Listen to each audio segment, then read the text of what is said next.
You suffer because you assume there are millions of separate individuals living and leading their own lives, while what exists in reality is one being. This one being is the hunter, the hunted, and the hunting. There is only one being, and you are a part of that being. To the awakened, creation is but a game of God. Life to them is like a stage on which this one being called God makes different appearances, once as the victim and yet again as the assailant. The reality they know is beyond understanding and is perfect as it is. Remember, I am not saying God has become all this, but that God appears as all this. God does not become the many, but appears as the many.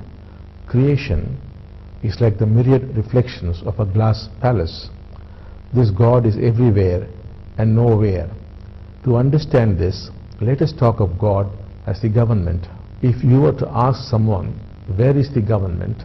Some would show you the police and say, this is the government.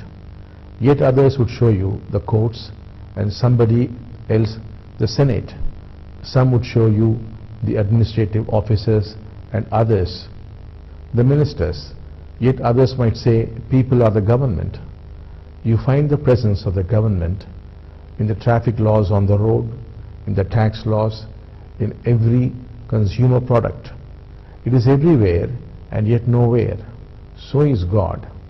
You cannot pinpoint and say, this is God to the exclusion of the rest. That is why we say God is everywhere and nowhere.